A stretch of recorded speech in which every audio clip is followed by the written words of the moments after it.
Live from Carywood Field, Lane Tech Baseball is on the air. A chilly night in Roscoe Village as we get the state playoffs underway. It's the 5th-seeded Lane Tech champions and the 12th-seeded Maine West Warriors. We're going to actually switch to the PA mic here for the starting lineups, and then we'll be ready for first pitch and full analysis here in a couple minutes, but we'll turn to that now and be back in just a second. You're listening to Lane Tech Baseball here on the Lane Tech Athletics YouTube channel.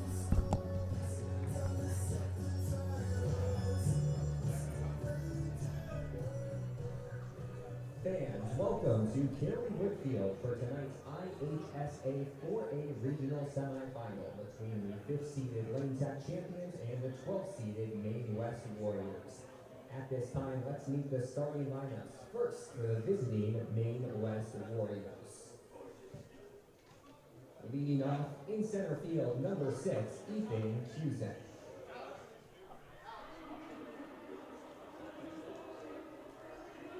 Hitting second, the catcher, number 15, Tommy Delaney.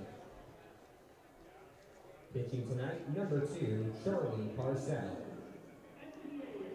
At third base, number 22, Zach Steingart.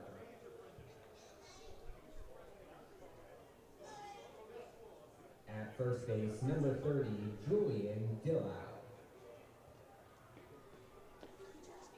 At second base, number 23, Darren Wydilla. In right field, number 3, Robert Young.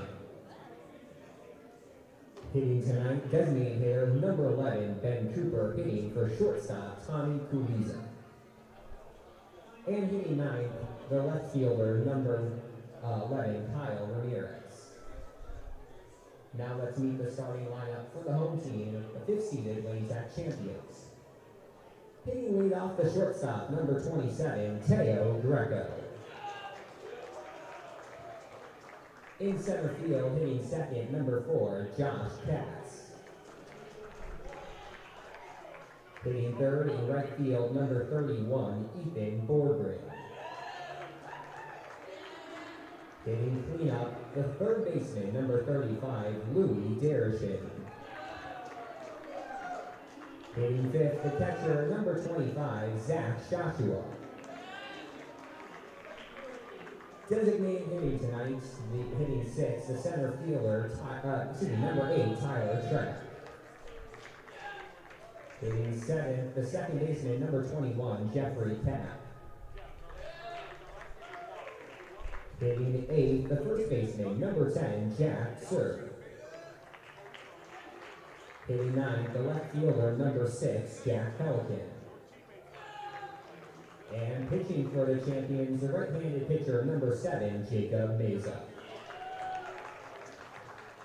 At this time, we ask you to stand if you can for the playing of the national anthem.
And with that, it is time for baseball here. IHSA 4A regional semifinal action. One of these teams lives to see another day. One of them is done for the year. It's the Maine West Warriors and the Lane Tech champions on a chilly Thursday night here in Roscoe Village, Chicago. Thank you so much for joining us. My name's Alex Burstein here in the press box at Kerry Wood Field. We're on the radio call for tonight's game per IHSA rules, but we'll still try to paint you a detailed picture as Lane Tech takes the field in their home white uniforms for what is perhaps their last home game of the season as the home team. They'll be at home if they win on Saturday, but they would be the away team technically in that game because of seeding. So this is possibly the last game we'll see these white uniforms this year for the champions, and we'll see what they can do with it. Is Jacob Meza taking the mound for Lane Tech. The senior right-handed pitcher leads the team in wins. He's had a couple of really good performances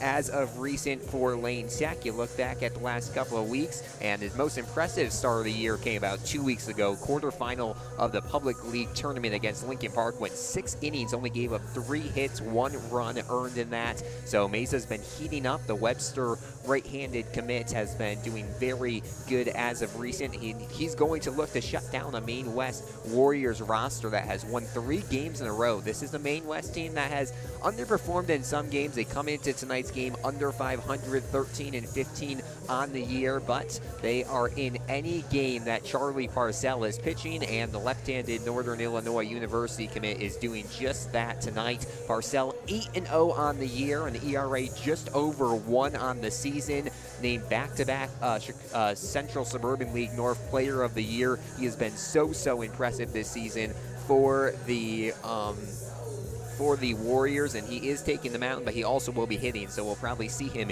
here in the top half of this first inning. We'll take you through the order here quickly for Maine West. Leading off for them, it'll be Ethan Cusack, Tommy Delaney hitting second, Charlie Parcell in the 3 spot, Zach Steingard hits cleanup, Julian Dillow in the 5 spot, and Darren Wydilla in the 6 spot. Cusack's actually coming to the plate right now, so we're going to pause a second here on our lineup reading and get you the action. As we mentioned, Mays on the mound, Joshua catching for him around the infield, Jack Zur at first, Jeffrey Kapp at second, and Louis Derishin at third. Teo Greco playing shortstop tonight for Lane Tech, and in the outfield, Jack Pelican, Josh Katz, and Ethan Borgren, as first pitch is in there for a strike, and we'll move to an 0-1 count.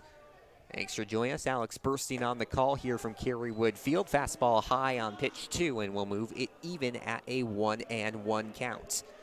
Lane Tech enters tonight in a little bit of a skid as Meza fastball again, this time to the inside part of the plate for a strike. We'll move to a 1-2 count.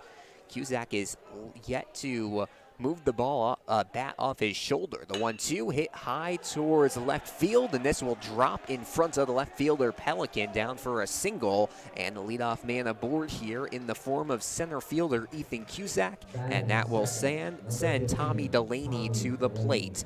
Delaney, the catcher for this Maine West Warriors squad. We mentioned they had won 3 in a row. Been up and down season. In their last 10 games, they're 6-4, so they're heating up at the right time of the year. As first pitch is clubbed towards center field, Katz barely has to move and will make the grab for a routine F8, 1 away here in the top of the first. As the star for this Maine West squad, Charlie Parcell, comes to the plate. The left-handed hitter is committed to play at Northern Illinois University, the only Division I commit on this Maine West team, and emailing a little bit with the head coach of this Maine West squad, Mike Randazzo. Only positive things to say about Parcell, who takes a first pitch curveball inside for a strike, 0-1 the count. But Parcell just has been so impressive this year, whether it's been in the outfield, on the pitcher's mound, or of course at the plate, as the 0-1 curveball in there for a strike. First one was to the inside part of the zone, second one straight down the middle for a strike. And now an 0-2 count on Parcell. Meza would love to get a big second out here. Fastball bounce towards first base. Jack Zur will catch it, but it's foul, and we'll redo the 0-2. Parcell is a lefty-lefty guy. He pitches lefty, also hits lefty. So taking this from the lefties batter's box, this is a Maine West team that really consists of mostly right-handed hitters. There's only one or two solely hitters, as this one laced into right field past the glove of Jack Sir. And a one-out single here for the Warriors. It'll be 2 on with 1 away here in the top of the first as Zach Steingard comes to the plate. So a single, a fly-out, and a single are the first 3 batters faced for Mesa. All these batters getting some early contact off of Mesa's pitches. We'll see if that continues here. State playoffs, so Lane Tech will not be afraid to make any pitching substitutions if needed, as the third baseman Steingard comes to the plate, coming off a very impressive game on Monday as first pitch fastball down low and outside for a ball. 1-0 the count against Wheeling. Went 3 for 4, 2 runs, 2 RBIs. Had a big double in that one. Also came in, and he had the win actually on the mound for the Warriors. So he's had a very good week and would love to continue it here as 1-0 fastball high and away for a ball. And for the first time tonight, a Maine West batter will be ahead in the count by 2 balls. We'll see if he can keep that going here. As calling time here at the plate is Steingard. Steingard's listed on the roster as a shortstop and a pitcher. On Twitter, he lists himself as a third baseman. That's where he's playing tonight. But a very versatile pitcher and infielder. As 2-0, they go fastball again. This time it's outside and down low. And we'll move it to a 3-0 count. So some early trouble here against the righty Steingard for Mesa to find the strike zone. And Steingard, who's one of the team leader in hits, just 1 ball away from earning a 4-pitch walk. The 3-0 is a fastball down the middle, and we'll move it to a 3-1. Steingard in the cleanup spot tonight. He's bounced around from around the 3 to the 5 spot this season, but he's always been near the middle of the lineup, the heart of the lineup, if you want to say it. That's the 3-1. Pop up towards right field. Borgren has to chase in to get it. Loses his hat, slides to get it, and will make it on the ground for an F9. So 2 away, 2 on here as Maine West looks to not squander these early hits in a game where you come in 7 seeds under your opponent. Maine West, the 12 seed, Lane Tech, the 5 seed. You really want to limit any possible errors, any possible missing opportunities to score. And early on, this will be a big telling moment for the Warriors. Thanks for joining us. If you're just now joining us, we originally set for a 7:15 first pitch, ended up being much closer to about 7:05, 7:06, because the first game ended early as curveball misses here to the 5-hitter Julian Dillow, who is playing as the first baseman tonight for the Warriors. The 1-0 is hit high towards right field again. This time it stays in the infield. Jack Sir gets under it in foul territory for out number 3. So the Warriors get 2 hits, but they can't score in the top of the first. We'll head to the bottom of inning number 1. Still a 0-0 ball game. You're listening to Lane Tech Baseball here on the Lane Tech Athletics YouTube channel.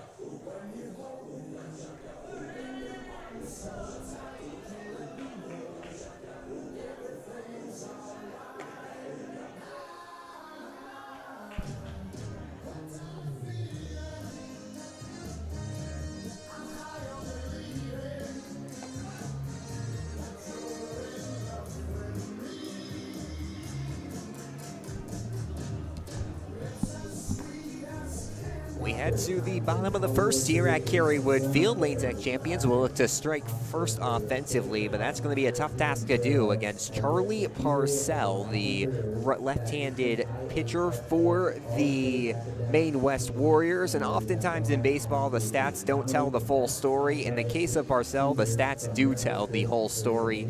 Parcell collected his 100th hit as a batter on Monday, and let's just read through these regular season stats. On the offensive side of things, he hit .570 on base 66% of the time, .835 slugging, 45 hits, 28 RBIs, 24 runs, and 18 stolen bases. And then you move to the mound where we're about to see him pitch. 8-0 record, 1.04 ERA, and 81 strikeouts in just 47 innings pitched. So this Parcell has done a little bit of everything this year, and we'll see if the Lane Tech lineup is able to get around him. He has not lost a start this year, as Teo Greco, the big swing to miss on a first pitch slider, and we'll move to a 1-0 count. As second pitch gets in there for a strike as well, and we'll move to an 0-2 count. Greco has been one of the hottest hitters this season for Lane Tech, but he is coming off an 0-for-3 game against Brother Rice on Monday. Did draw a walk in that one and got a run off of that, but overall a slow week for Greco, and we'll see if he can get back on his feet here tonight as Parcell sets for the 0-2. This one down the third base line. Zach Steingard will dart it across the diamond in time for a 5-3 putout, and that will bring Josh Katz to the plate. So 1 up, 1 down here quickly, and we saw Greco was very early on wanting to get on these Parcell balls. He's not a super fast pitcher. His fastball has been in the low 80s. I think it's up now to about the mid 80s. In college, he's not going to be a pitcher, but he is just so effective in getting outs this season, whether it's strikeouts or groundouts like that. As Katz takes a first pitch slider inside for a strike, we'll move to an 0-1 count. Around the diamond tonight is Parcell on the mound, Delaney catching for him as the 0-1 fastball swung on and missed. 0-2 the count. Julian Dillo at first, Darren Wydilla at second, Tommy Kuliza at short, and Zach Steingard at third as Katz up the middle to the right of second base and into center field. A grounder single here for the senior captain, and the champions have a runner aboard here in the first inning. So it's a very similar story to what we saw in the top half of this inning, except it's reversed. We saw the leadoff guy reach, second guy get out for the Warriors. The champions have the opposite. Leadoff guy cannot get on, but a reach from the number 2 hitter as Borgren swings at a first pitch curveball, and we'll move to an 0-1 count on the junior right-handed first baseman slash outfielder, currently listed as the number 1 first baseman in the class, as this one hammered towards center field, easily into the glove there of the center fielder, Ethan Cusack. And just like that, it'll be 2 outs for the champions. So Parcell working quickly through this Lane Tech lineup, and he's only thrown, I believe, 6, maybe 7 pitches so far for the Warriors. And that's going to be a key tonight. You want him to be able to go as long as possible, as Louis Darashin will take first pitch, fastball outside for a ball, 1-0 the count.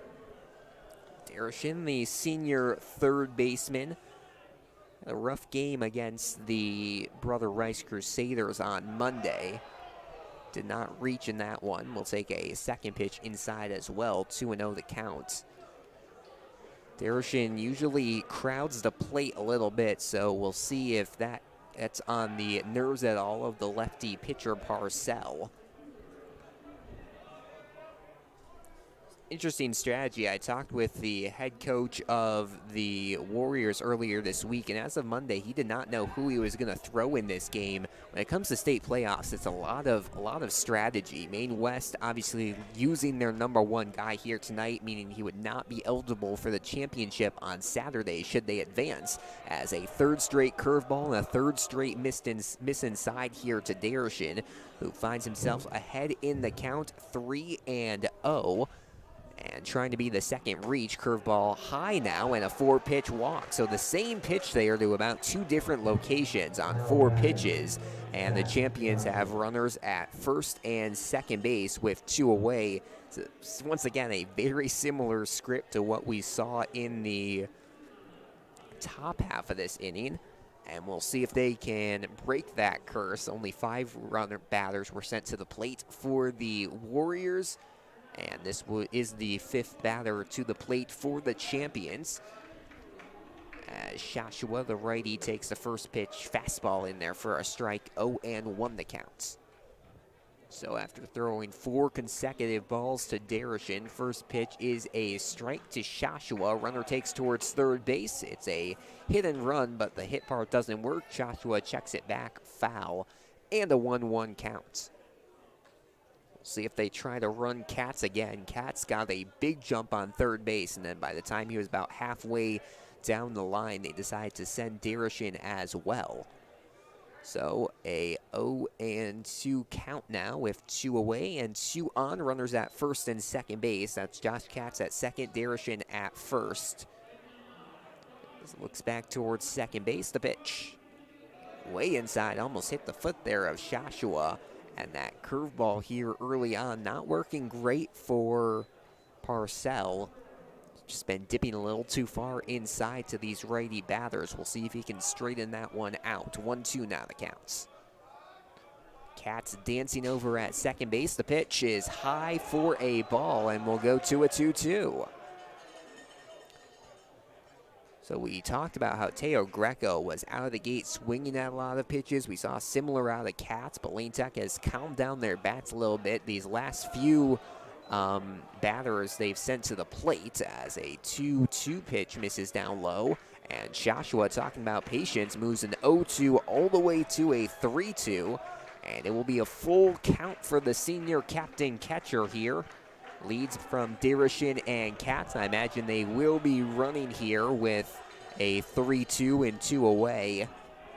And we'll see if Joshua can keep this inning going. The pitch, high hit towards center field. Drifting to his right is Cusack, and he will make the grab in the sun. So champion strand 2 in the bottom half of the first. We head to inning number 2. It's a 0-0 ball game. Don't go anywhere. You're listening to Lane Tech Baseball here on the Lane Tech Athletics YouTube channel.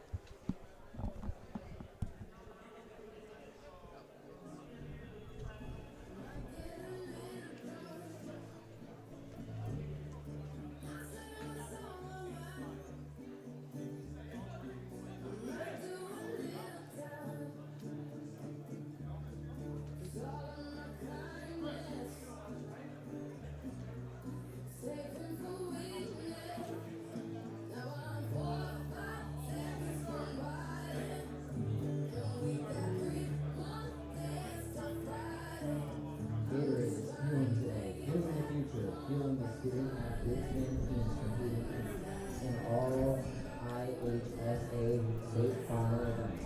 Gators win from the end.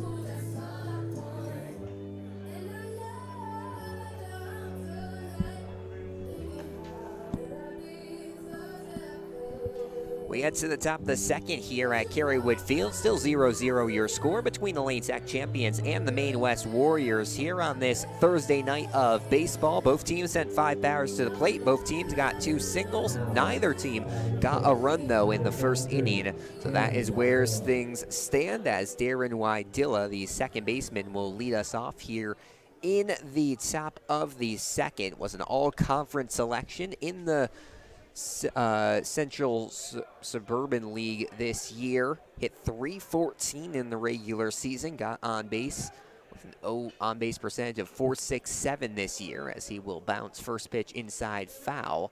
and we'll move to an 0-1 count. And I think they might have called umpire interference there or a hit by pitch. I don't think it could be a hit by pitch because he swung at the ball. But either way, Wydilla will get a free pass to first base. And there's a runner aboard here with just one pitch through in the second inning as Robert Young, the right fielder, comes to the plate.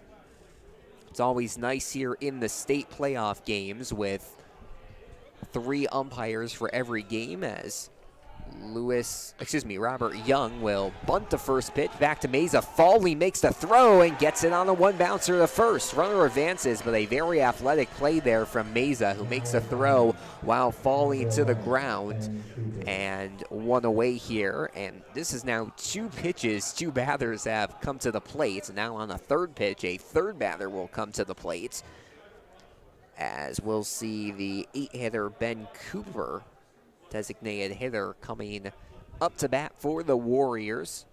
Runner at second base is Wydilla. He has a hefty lead over there at second. Jeffrey Kapp is checking him, but not super aggressively. We'll see if they possibly try for a stolen base scenario. It's interesting. You have Cooper designated hitting for the shortstop here tonight. Usually you have the pitcher being designated hitting for, as a slider misses outside. 1-0 the count from Meza. But because Parcell is so good as a two-way player, he is hitting in the lineup and pitching here tonight. As a big swing to miss here on a curveball, and we'll even out the count at 1 apiece here on Cooper, the junior. He's listed as a catcher, so when he's not playing in this DH spot, he is a catcher. Has a very good catcher build, listed at 6'3", 195. Did have a rough game offensively on Monday, as this one grounded into left field past the shortstop Greco. And a 1-out single here has runners on the corners for Maine West here with just 1 away in the top of the second. We should say, even if you're a Lane Tech fan, don't worry if a early lead goes to Maine West. I was doing the stadium announcing last night for the Taft-Glenbrook South game, and the Eagles jumped out to an early 2-0 lead, and that game ended at 9-2, so 9 unanswered runs out of the Titans. But in state playoffs, early leads, they are important, but they don't mean that much in the grand scheme of things, as showing bunt here and bunting it foul is going to be the 9-hitter Kyle Ramirez, the left fielder. Got some deja vu reading the Maine West lineup card. He was listed at K. Ramirez and an outfield position 7, which is very similar to Lane Tech class of 2022 grad Kai Ramirez, who is also a K. Ramirez outfielder for Lane Tech. As first pitch second pitch is a changeup high, and we'll move to a 1-1 count here on Ramirez. Second on the team in on-base percentage, .424 on the year, knows how to get on base. As this one checked back from the lefty, and we'll move to a 1-2. Ramirez, very athletic. He's played on the special teams for Maine West football earlier in his high school career. And we'll look to come up with the big hit. A knock to the outfield would likely score a run, even if it's caught with just 1 away here. Meza, meanwhile, would love a strike 3. Instead, it'll be a fastball outside to the lefty and a 2-2 count. Ramirez listed as an outfielder / pitcher. A good chunk of this lineup for Maine West is listed as two-way players, as curveball is low, much to the disapproval of the Lane Tech fans, who have a nice section out here on this Thursday night. Instead, it'll be a 3-2. Check back, we'll do it again. 0-0 your score here. Top of the second inning between the 5th-seeded Lane Tech champions and the 12th-seeded Maine West Warriors here on a chilly Thursday in Chicago. Not horrible baseball weather by any means, as 3-2 fouled off again, and will do it for a 3rd straight time. Both these teams with decent crowds out tonight. Some parents, some students for Lane Tech. Last night there was a good showing from the Taft and the Glenbrook South fans, so good attendance here early on this week for the IHSA Lane Tech 4A Regional. As Mesa stares now, readying for the third 3-2. Runner takes towards second. It's a called strike 3. Shashua won't throw down, but a backwards K, the first strikeout of the day for Mesa on the fastball. And just like that, a lot easier for the champions to get out of this inning with no runs given up, as the leadoff batter, Ethan Cusack, will come to the plate. First time up, he singled, got around the second base. Champions will try to stop that here. Went 0 for 5 on Monday against Wheeling, but broke that streak, and he'll call time before first pitch is even thrown. Playing in center field tonight. First pitch is a curveball in there for a strike. Mesa lost a little bit of velocity on that pitch, but made up for it with a lot of movement. Started probably on out an inside ball and ended up a strike to the outside part of the plate to the righty Cusack. And he'll move ahead 0-1. That pitch, same exact pitch, same exact no swing from Cusack. And Mesa now one strike away from getting out of this inning. A big 0-2 offering from the senior right-handed pitcher. Runners take their leads at second and third base. Maine West in their baby blue uniforms. And it's a called strike 3. A curveball on the inside part of the plate. Lane Tech escapes. 2 runners left on base for the second straight inning for the Warriors. We'll head to the bottom of the second. It's 0-0. You're listening to Lane Tech Baseball here on the Lane Tech Athletics YouTube channel.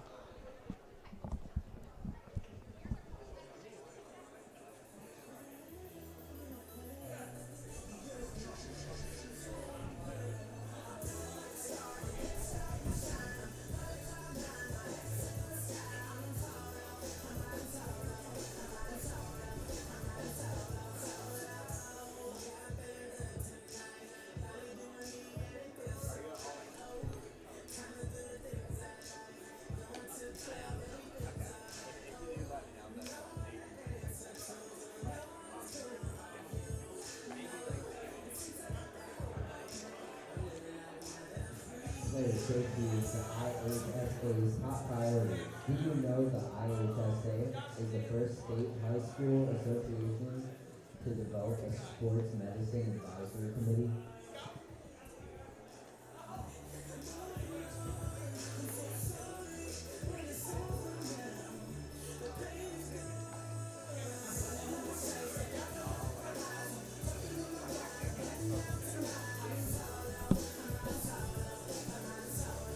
We head to the bottom of the second here. Opportunities in all 3 half innings for these 2 squads, but no one has hit and scored a run yet. As Tyler Trapp will come to the plate here for the champions. The righty sophomore will take first pitch outside for a ball, and we'll move ahead 1-0 in the count. Trapp moves to the DH role here tonight as Jack Pelican back into the lineup as an outfielder. As curveball gets in there for an inside strike, 1-1 the count. Lane's experimented with their lineup a lot more, I feel like, this year than they had the last 2 seasons I've been on the call for this team, and part of it is injuries, as Trapp will take a big swing and a miss to fall behind 1-2 in the count. But they're going to go with Trapp in the DH for the most important game of the season yet, as he swings and misses on a curveball and down on strikes here in just 4 pitches, as first batter of the inning retired here in the bottom of the second. Jeffrey Kapp coming to the plate, the second baseman for this Lane Tech squad. We talked about him a lot this year. Injuries have, I want to say, helped him, as that makes him sound bad, as his first pitch fouled off to the right-hand side, but it allowed him a chance to be in the lineup when Adam Kunzvitsky initially went down with an injury, and he's kept his spot over there at second base, as curveball misses outside, and we'll move to a 1-1 count. Cap had a rough day on Monday, 0 for 3, a strikeout and a reach on air. So foul this one back and move to a 1-2. If you look back a couple weeks, he's had a strong May. 1 week this May, the first week, hit .636, 7 for 11. So he's shown he can get hits this season, as the 1-2 is a fastball way high and outside. Jumping to get that one is Tommy Delaney.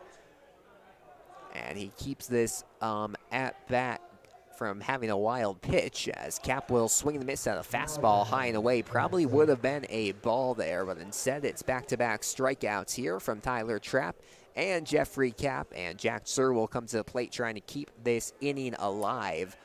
Another player who's been in and out of the lineup this year, but with Borgren shifting to right field to make up for the loss of Lane Tech sophomore Henry Murray to injury, Jack Sir has moved back to his first base role, and lefties had some good offense in that time. First pitch taken for a strike as a curveball. Obviously, probably what he's most known for here with Lane is his fielding.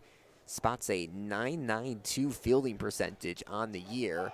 As Jack Sir thought he called time, the umpire didn't grant it. Instead, it was a curveball into the strike zone, and we'll move to an 0-2 count. Now Jack Sir will call time, and I think might want to wait a second before stepping out. He started stepping back even a second before the ump granted time this second time as well.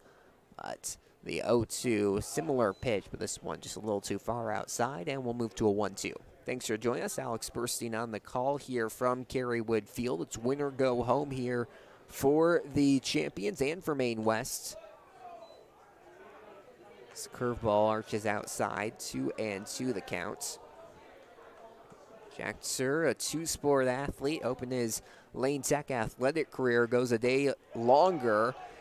That won't help. A swing and a miss at a curveball, strike 3, and the champions go KKK, strikeout, strikeout, strikeout in the second inning as we head to the third. Don't go anywhere.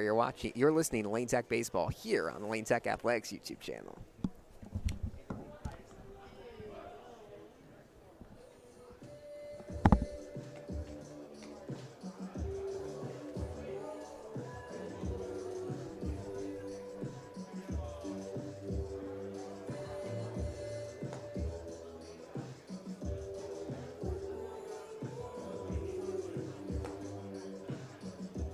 IHSA believes in inclusion and is proud to partner with Special Olympics and elements to promote unified sports to all IHSA member schools.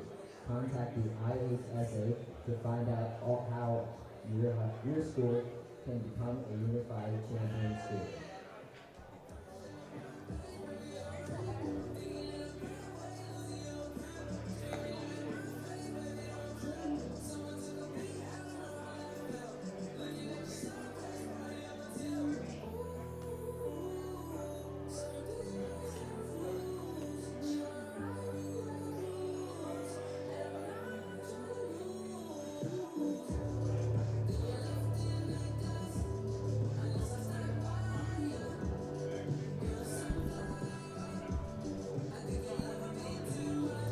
We head to the third here, still scoreless at Carywood Field between the Lane Tech champions and the Maine West Warriors here on this Thursday night for the IHSA Regional Semifinal. Winner advances to Saturday's Regional Championship against Glenbrook South. As leading off here will be Tommy Delaney, the number 2 hitter tonight for the Warriors, and Maine West has gotten close to scoring. 2 runners have reached in both of the first 2 innings. As he'll take a big swing and miss at first pitch curveball, and we'll move to an 0-1 count. Delaney went 1 for 2 in the only other game this week for the Warriors, but did have 2 runs reached via a walk and a hit. As curveball misses outside, 1-1 the count. So he knows how to come around and score. Third on the team in runs on the season as fastball misses low, and the 2-1 count now on Delaney, who flew out to center field for his first time up today. This time it's a grounder up the middle. I think might have hit Mesa there in the leg. Continues its forward progress in the center field, and a single here to lead off the third for the Warriors. So they've had a runner reach via a hit all 3 innings now. They actually had 2 hits in the first, 2 hits in the second. We'll see if they can break this stretch of reaching but not scoring here, as Charlie Parcell, the pitcher tonight, will come to the plate into the lefty batter's box. We mentioned hit his 100th hit on Monday. Already hit his 100th and first here tonight. As first pitch is a changeup outside, misses. 1-0 the count. Zach Steingard waits on deck. Julian Dillow in the hole for the Warriors as lefty Parcell awaits the 1-0 pitch. Curve is low but finds the strike zone, the umpire says, and will even out the count. Long list of accolades that Parcell has collected over his time here with Maine West Athletics, as this one will take one hop towards Cap, throws it to Greco, and the throw to first not in time, and advancing to second is going to be, the throw to second is in time, and they got him. Zach Joshua lays out a dime to get Parcell trying to advance to second, and a very unorthodox dime double play there. That's going to go down as a 4-6-2-6 double play, I guess. And the air turns into a fortune here for the champions. And it'll now be 2 away here in the top half of the third, as first pitch is high on a fastball to Zach Steingard. 1-0 the count. He'll fly this one towards right field. Borgren chases after it, jumps and makes the grab. So, not a 1-2-3 inning, but only 3 batters come to the plate here in the top of the third. We'll head to the bottom of the third, still 0-0. You're watching Lane Tech Baseball here on the Lane Tech Athletics YouTube channel.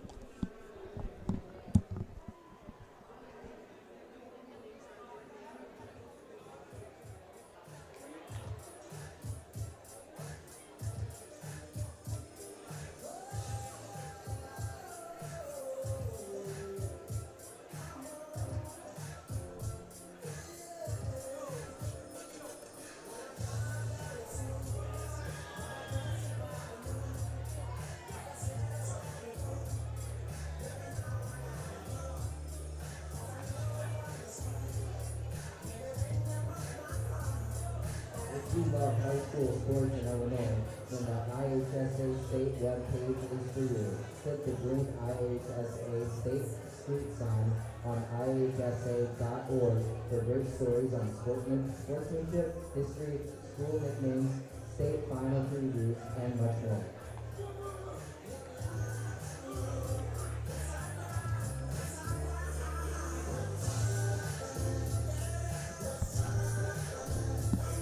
We head to the bottom of the third here at Kerrywood Field. 5 half innings into this one. No one has crossed home plate. It's a 0-0 ball game here in the IHSA 4A Regional Semifinal. Thanks for joining us. Alex Burstein on the call here from Kerrywood Field, as we'll see the 9, 1, and 2 hitters coming up to bat for the champions. Jack Pelican comes to the plate. Hasn't batted a lot this season. He was out of the lineup for a good chunk of time there, only playing mostly as a pinch runner, as he will foul back first pitch curveball to move to the count 1-0, but came back into the lineup on Monday, 0 for 2 against Brother Rice, and the senior outfielder looking to record a hit now, as the 0-1 swung on and missed. Can't make contact with that one, and we'll go to an 0-2. Teo Greco waits on deck. Josh Katz in the hole here for the champions in the bottom of the third. Risky take there on outside curveball to Pelican, but he holds, and we'll move to a 1-2. And that will do it. Swing and a miss on a curveball, strike 3. So curveball on all 4 of those pitches from Parcell. Pelican swings at 2 of them, fouls one of them back, but and then one of them was a watching strike, and he will go down, and that is now 4 straight strikeouts from Charlie Parcell, dating back to the first batter faced in the second, as Greco will swing and miss at a curveball, and Parcell has found the pitch that is working for him and will keep on rolling with it here. Same pitch, same result. Swing on and missed, and now an 0-2 to Greco. First time up, Greco grounded out to third on the third pitch he faced. He's been really aggressive with his bat early on, wanting to swing at a lot of these pitches, as fastball misses outside, 2-1 the count. But See if he can respond with a hit here. So he tries to patient it out. The 2-1 is hit towards short bat there. Kuliza gets it and will throw the first in time, and a 6-3 put out for the second out of the inning. And the Champions now have had 6 straight runners retired. Josh Katz will come to the plate trying to break that streak. He was the first and one of only 2 guys to reach here today with a single in the first inning. So foul first pitch back, and we'll move to an 0-1 count. Katz on the year, the team leader in batting average, just a hair under 400. He's hitting .395 and takes a ball outside here, 1-1 the count. Also the team leader in slugging, but he's top 3 in so many statistical categories. He's probably the closest statistical comparison we have to Parcell for the Champions. I mean, Katz has been the top pitcher this year for Lane Tech and also one of the top batters, obviously hitting in this 2 spot. See if he can deliver a big hit here. 1-1 misses high for a ball. 2-1.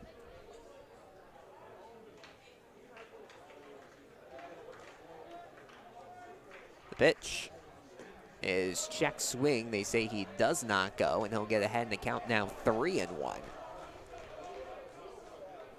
Lane Tech trying to have a guy reach for the first time since the first inning, and that will do it. So after falling behind in the count 0-1, 4 straight balls offered to Katz. He doesn't swing at any of them, excuse me.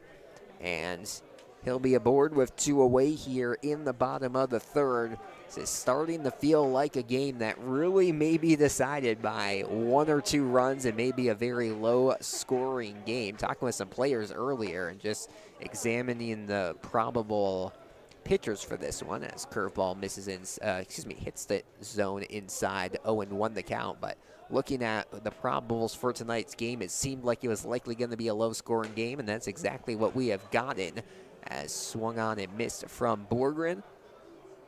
Lane Tech throwing their number 2 arm Meza. Maine West throwing their number 1 arm Parcell. As Borgren will take the inside part of the bat and foul it back to the right side to keep it, at 0-2 counts. Louis Darashin waits on deck. Zach Joshua in the hole here for the Champions. Those 2 hoping they'll get a chance to show off their skills this inning, but with 2 outs, that's nothing of a sure thing. Late time was called there by Borgren, but this time the umpire grants it to the righty junior, and will await the 0-2 again. Another time is called, and I wonder if it was not a time from Borgren. Instead, it's the umpire coming out to have a word with the pitcher. Maybe a little bit of a misunderstanding here. As a quick talking here from the home plate umpire to Charlie Parcell, and he'll head back to home plate, put his mask on for the 0-2. Last year, Lane Tech was a 5 seed as well in the state playoffs. As runner takes towards second, it's a high fastball outside. The throw down the second is going to hit Katz in the ankle. That will not be an out. A little bit of a misplaced throw there from Delaney, and the Champions have a runner in scoring position with 2 away here in the bottom of the third. And Katz is going to head towards third. No one was covering the bag, and some heads-up play from Lane Tech here, and they are 1 bag away from having the first run of the day. So a 1-2 count on Ethan Borgren, and Josh Katz, who about 15 seconds ago was on first, is now at third.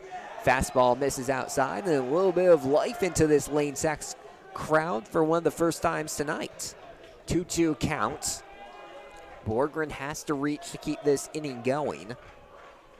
Katz takes a 2-stride lead at third base. The pitch is hit high towards right field, travels foul, and we'll move it to a 2-2 count. Borgren is no stranger to RBIs this year.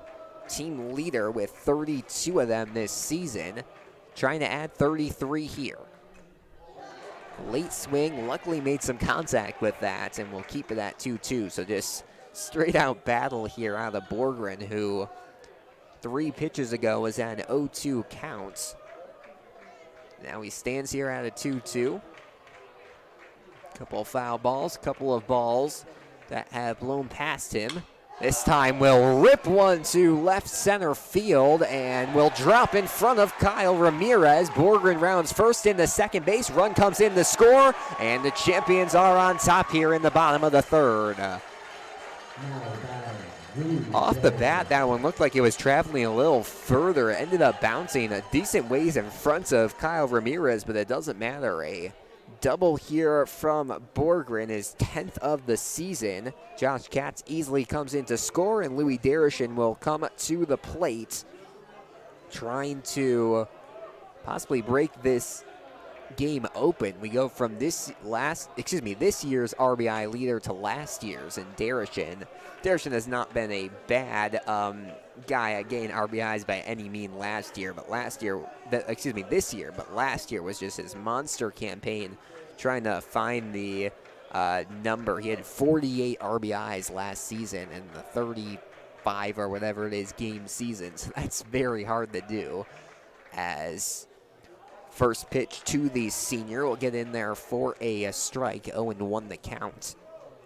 Charlie Parcell, I mentioned, doesn't usually give up more than a run in the game. It's ERA just a little over 1 on the season. Checks strike 3. This one will get away from the catcher Delaney, though, and safely to first is Derishin. So apologies, folks. That was 0-2 a second ago, but it will not matter. Even for the strikeout to Derishin, the runner reaches, and also Borgren was able to get to third base. So a rare wild pitch out of Parcell. And Zach Schosch will come to the plate looking to break this one open a little.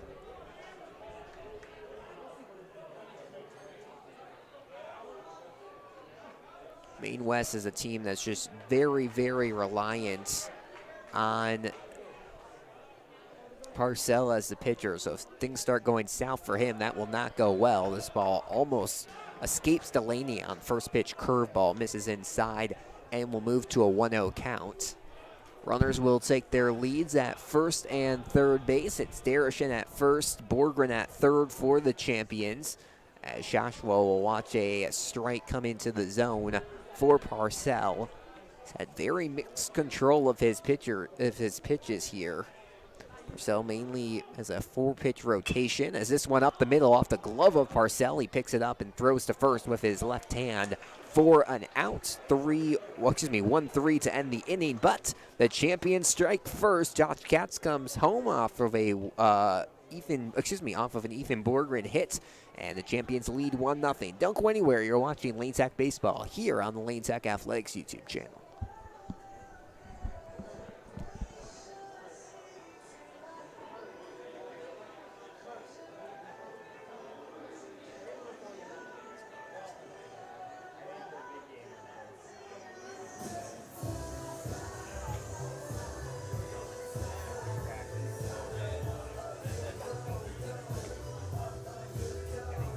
Your phone is your tickets for most IHSA postseason events on GoFan, the official digital ticketing partner of the IHSA. Be sure to download the GoFan app or go visit gofan.com to get tickets to the IHSA action.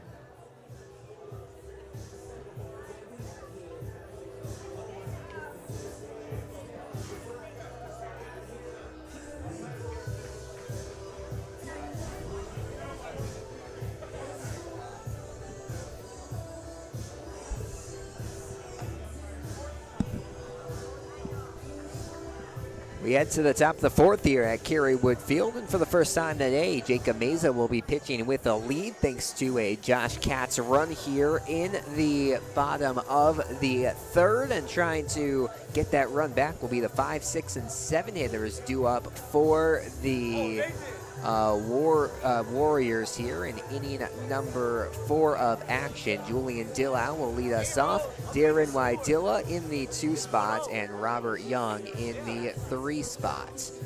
Those are the 5, 6, and 7 hitters, as we mentioned, as Dillow comes to the plate. Popped up in the foul territory his first time up. It was easily taken by first baseman Jack Sir, so he's 0 for 1 on the day. Now batting for the And Maine the West first baseman Warriors. will try to break that no-hit streak up here. Mays has been excellent on the mound. Hasn't got as many strikeouts as usual. Only 2 strikeouts on the day as first pitch misses for a ball. But when no runs are across the plate, that's what matters, and that's what Mesa has done. As 0-1 fastball misses low and outside, and the 2-0 count here.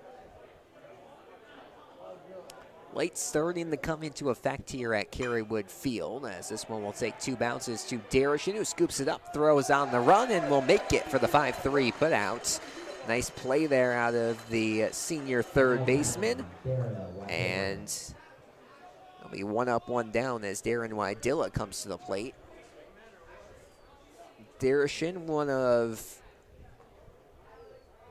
6 seniors in the starting lineup tonight for the champions.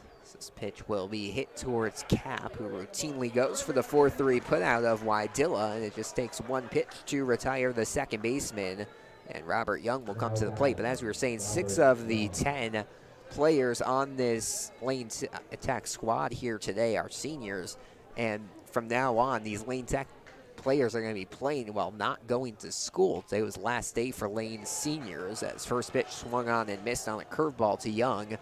But they're obviously hoping they can continue to play as long as possible. The current sectional semifinal, as fastball misses high and outside, is actually scheduled for the same time as graduation. So that one will likely get moved should the champions make it that far.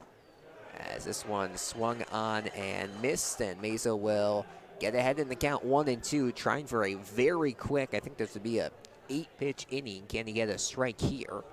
The righty fires the 1-2. Curveball will be bounced off the foot of the batter Young, and we will keep it at a 1-2 count. Ben Cooper, the designated hitter, waits on deck. Kyle Ramirez in the hole. Champions with a 1-0 lead here in the top of inning number 4. Sure, they'll love to add some insurance if possible. They're hoping Mesa can go as long as possible. As a swung on and missed, strike 3 here out of Robert Young. The Warriors go down in order, 1-2-3 here in the 4th. We'll head to the bottom of inning number 4. It's the Lane Tech champions 1, the Maine West Warriors 0. You're watching Lane Tech Baseball here on the Lane Tech Athletics YouTube channel. Listening.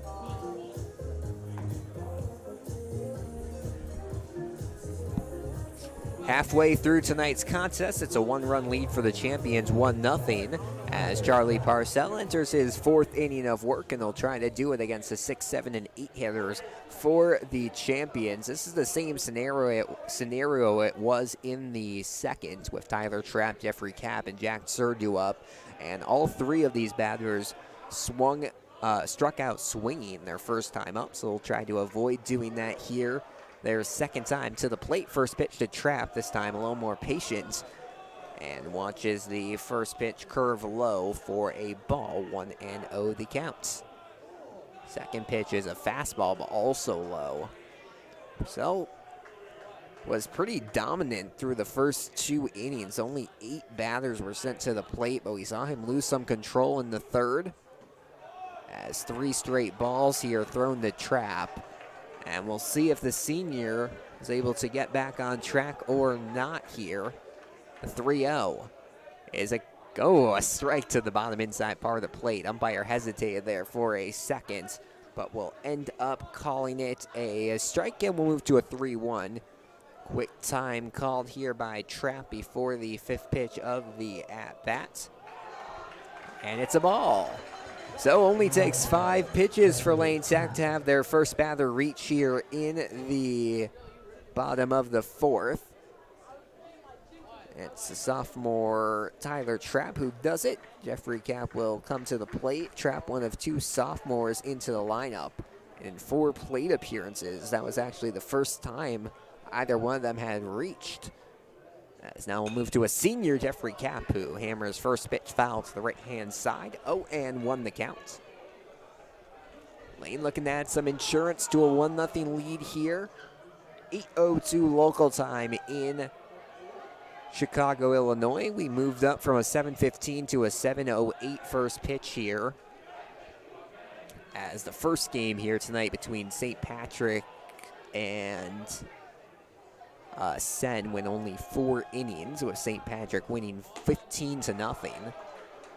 This one misses high and away for a fastball. We'll even out the count 1-1. Jack Sir waits on deck. Jack Pelican in the hole. Back to having multiple Jacks in the lineup. Actually, 4 players for Lane Tech, with first name starting with J tonight in the state playoffs. You got Josh Katz, Jeffrey Cap, Jack Sir, and Jack Pelican, as Jeffrey Cap takes a fastball outside. 2-1 the count. It's very interesting. We've seen no mound visits yet out of this Maine West coaching staff. They're keeping their trust in Parcell, even with some struggles here, and they'll continue. Curveball misses high. 3-1 the count. And we'll see if Lane Tech can draw back-to-back walks. The pitch is high, and just like that, runners at first and second base for Jack Sir. And this is going a lot better than the first time these 6, 7, and 8 hitters came to the plate. We mentioned they went down swinging back-to-back-to-back strikeouts. And that's changed now. Walk for Trapp, walk for Cap. We'll see if Sir can do it too. Pelican waits on deck. Sir shows bunt, but it's a little too far to the left of his bat. Jack Sir is the only lefty batter in the lineup tonight. Which is not ideal when facing off against a lefty hitter, but Lane Tech has managed here. Sir will show bunt again, this time pulls it though, and the pitch is low. We'll even it out the count at 1-1. It's interesting, Lane Tech's going to waste a 1 opportunity they have with a lefty hitter, possibly here with a bunt. We'll see if they do it again. 1-1, Jack Sir shows bunt, pulls it away, does not matter. It's a strike either way. And Sir will fall behind 1-2 and likely will be swinging away here for the rest of the at-bat. Large lead over there at first base by Cap. As the 1-2 curveball misses outside, and we'll even out the count at 2-2.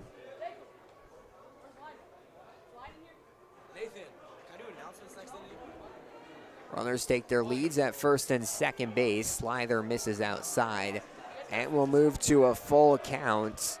Once again, no movement from the the coaching staff for Maine West. Have a word with Parcell. There's also no bullpen movement, as Jack Sir will swing at a strike 3, and we'll head back to the dugout. But champions still have 2 on with 1 away, and Jack Pelican coming to the plate. Another guy we've seen can lay down a pretty good bunt, and I would not be surprised to see them go that route here. With just 1 out and 2 on. We will show bunt, pops it right up. Dangerous bunt there from Pelican, but luckily flies pretty fast off the bat. Hits the netting here at Kerrywood Field, and Delaney will not have a play at it from the catcher's spot. Teo Greco waits on deck. Lanes run through their 1 through 9 lineup a lot quicker this second time through than they did the first. As curveball gets in there for the outside part of the plate, and Pelican down 0-2. Parcell battling early in this at-bat as Pelican calls time. Lane Tech batters calling time a lot here tonight. Parcell, for the most part, has been working pretty quickly in between pitches, as Pelican will foul this one back. This time it's a swinging foul, not a bunting one. But these Lane batters have just been trying to call time to take a breath, and slow down the pace of what's been a pretty quick game. Already the bottom of the fourth of this one. Not a lot of offense helps with that, as Pelican will slow roll to short. They toss it to second. Nice slide there, though, from Cap. Prevents the second baseman, Wydilla, from a throw to first.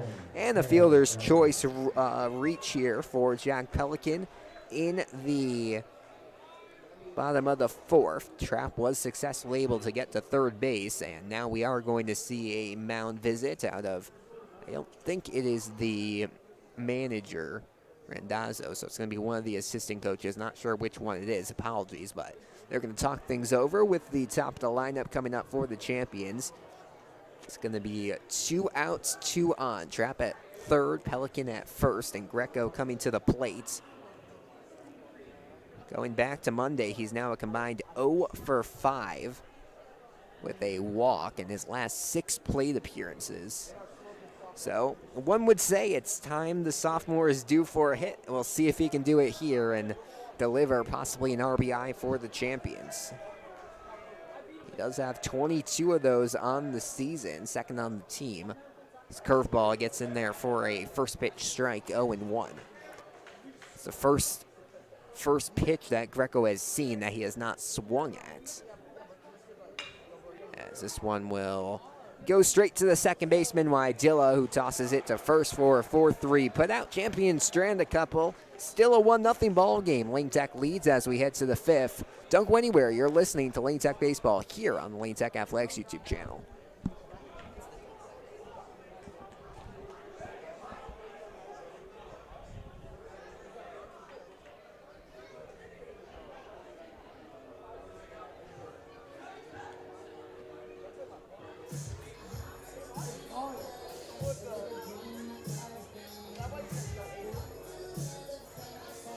Can I announce the players? One player, bro. You know Jack Store? That's my boy. Me and Jack are like lowdown. Play lowdown by Lil Baby. It's 1-0. Yeah, they did. What's the score? Let me announce Jack, bro. What's the score? 1-0. Can I announce Jack? Dude, that's my boy, bro. Just be like, say I'll take it from you. Hey, play low down next song. Hey, me and Nathan are like that, bro. Please. Later. My boy, my boy.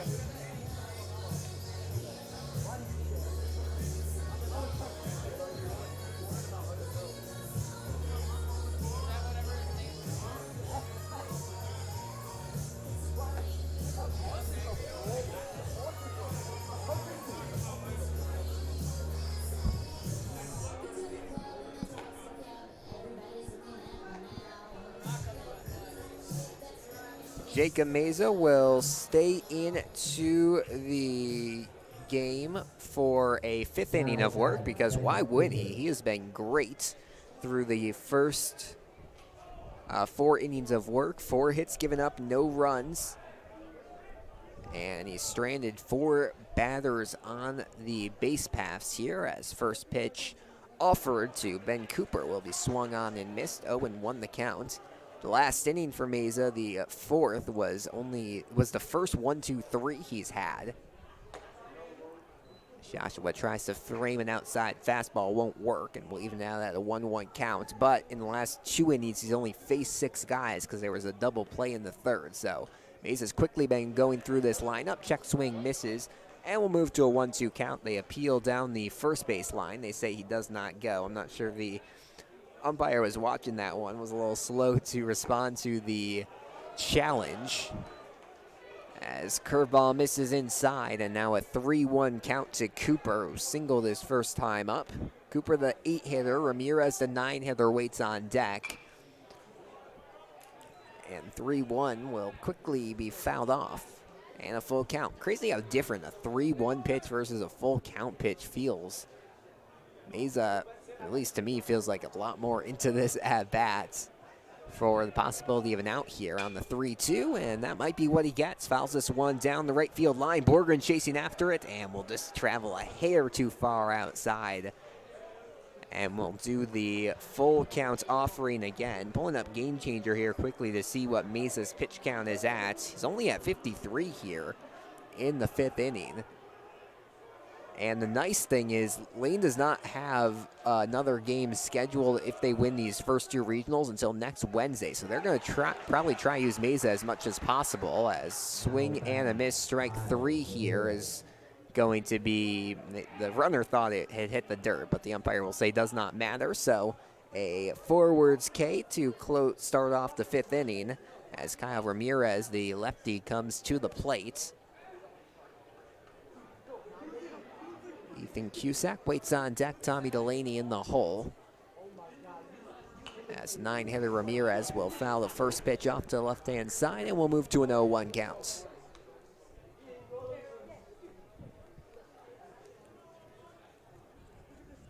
Maine West took a share of the Central Suburban North title this regular season. So we'll see the 0-1 miss down low, even out the count. First time in a while this team has done it, and talking with the manager Randazzo for this Maine West team as we move to a 2-1 count. He said it's the first time in 13 years that's happened, and it's always the #1 goal for this team, as this one will be bounced over the head of Mesa. Tough play for Greco, and it will be an error off his glove. So reaching safely on the E6, second error of the day for Greco, will be Kyle Ramirez. And 1 on with 1 away here in the 5th. That was a tough ball. I'm not sure if Greco would even have had that with it. The way it bounced, Mesa initially looked like he had a play at the ball, but that ended up not happening because it just bounced way too far over his head. As Cusack comes to the plate, shows bunt, takes it out, and it will go for a ball. Cusack's 1 for 2 with a strikeout looking at a single here. He's a leadoff hitter, so a little confused as to why he'd show bunt here. He does not on the second pitch, and it doesn't matter. It's a ball either way, and we'll move to a 2-0 count. Tommy Delaney waits on deck. Charlie Parcell in the hole now for the champions. Small lead over at first base, as we'll see this one fouled off. Wind has not been much of a factor, and blowing mostly towards right field tonight. We're expected to have winds up to 14 miles per hour. We're always a little not able to tell from the press box, but the flag not blowing that strongly here. As check swing, they say he does not go. And a 3-1 count here on Cusack, who would be the second batter. Oh, they peeled the first, and this time they changed it to a strike. So instead of a 3-1, it's a 2-2. And Mesa back in this pitcher's count, trying to send down the second strikeout of the inning. Instead, it's laced up the middle, grounder into center field. Had a lot of singles like that here tonight at Kerrywood Field. And back-to-back hits have the Warriors back in business here in the top of inning number 5. Tommy Delaney will come to the plate, the catcher for this Maine West Warriors squad. 1 for 2 on the day, a fly out to center field and a single in the 3rd. Runners take leads at both the bags. It's Cusack at first, Ramirez at second. As curveball, first one misses outside, we'll move to a 1-0 count.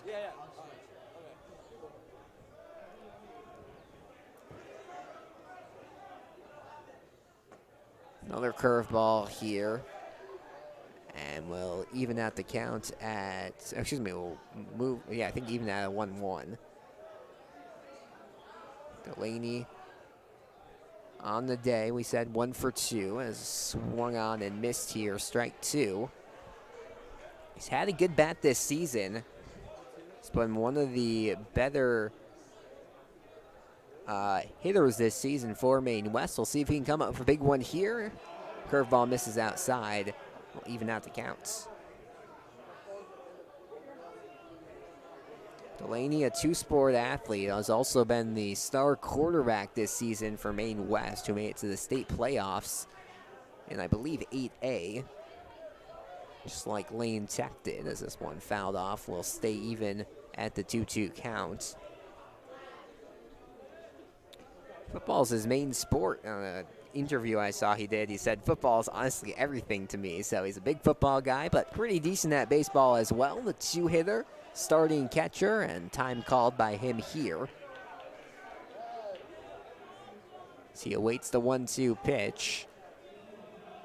One away here in the top of the fifth. 1-0. Lane Tech leads Maine West. Jacob Meza in his fifth inning of work, and a take there from Delaney. A lucky take there. Looked like a strike to the top outside part of the zone, but instead a lucky ball called here for the catcher. This one will be bounced towards first. Tough play for Jack Sir. Throws to second, and they get it. So a heads-up play there by the first baseman. Teo Greco covers second base. And another fielder's choice, the second of the inning. It does advance Ramirez to third base. For Jack Sawyer, that's my boy, bro. Me and him are like this. And it'll be runners on the corners. And we're going to see a courtesy runner come into the game for the Warriors. We'll try to see who that is quickly. Looks like from our angle, that's going to be number 12, Joey Bruno. So Bruno comes into run for Delaney, and we're going to see a mound visit from Lane Tech pitching coach Henry Schumal to talk things over quickly with Murray here. So, to talk things over quickly with Meza and the infield. So another big situation. Meza's gotten himself out of plenty of those here today. We saw a runner stranded at first and second in inning number 1. We saw a runner stranded at second and third in inning number first and third in inning number 2. No runner has gone past first base in the third and fourth here until inning number 5, where we have a runner at first and third with 2 away. And we'll see if Meza can pitch out of it. His offense has not given him much room to work with here today. So, a very important at-bat coming up here, and who other than Charlie Parcell to come to the plate. First pitch is a changeup low, 1-0 the count. Parcell on the day is, I think he'll technically be 2 for 2. His last one should count as a hit. It was that weird play where he reached, and this one will be a third hit as it takes a bounce into right field, picking up his Borgren, and we're all knotted up at 1 apiece here in the 5th. So Ramirez comes in to score, as we were saying. That's a third hit here for Parcell today.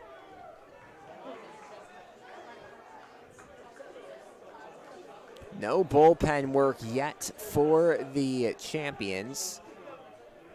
And none for the Warriors as well. They're going to keep their trust in their starters for as long as possible. Steingard will take first pitch for a strike, 1-0 the count.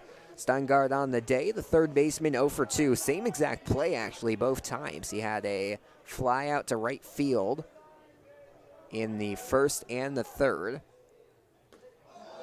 Big swing to miss on a curveball. Probably best one of the day movement-wise from Meza. And 1 strike away from getting out of this inning. Sending it to the bottom of the 5th, a tie game. Runners take their leads at first and second. The 0-2 is fastball high. And we'll keep it at a 1-2, at least for the time being. Steingard, one of these players on this roster that can pitch as well as hit, has been a starting pitcher at times this season in the rotation for the Warriors.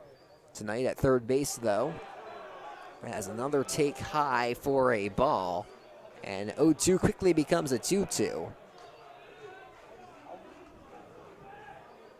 Julian Dillo waits on deck, wearing the 30 jersey for the Warriors. Curveball just misses inside. A lot of really good takes here out of the Steingard, these last couple of pitches thrown, and he's moved an 0-2 to a 3-2. The full pitch offering. Runners take this one, club towards right center, gets past Katz. 1 run's going to come in to score. Delaney scores. They're going to send Parcell as well. Races around third. Heading towards third is Steingard, and that is a 2 RBI triple for the third baseman.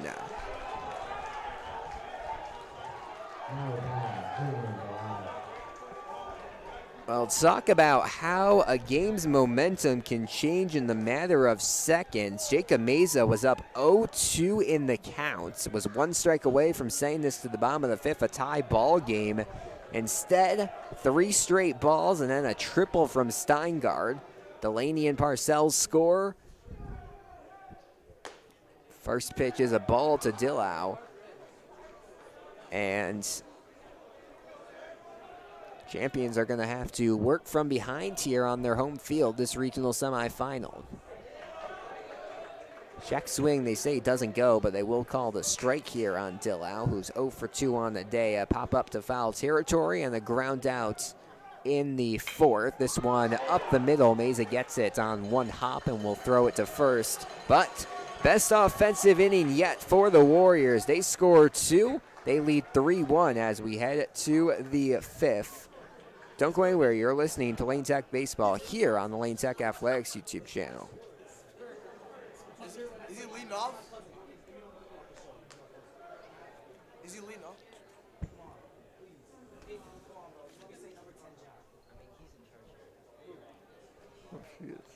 Leave, go home.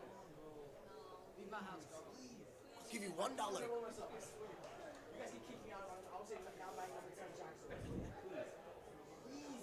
I'll give you $1. $1. Okay. $20.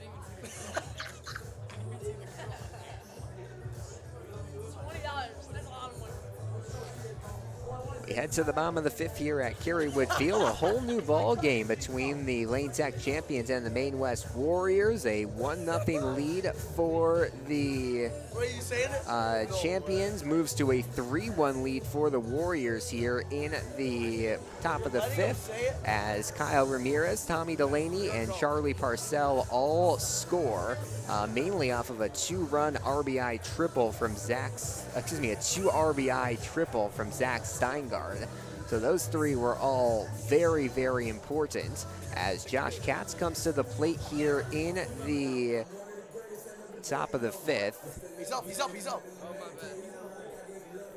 He's up. It's Katz, Borgren, and Darishin all due up here in the fifth inning. When is he up? When is he up?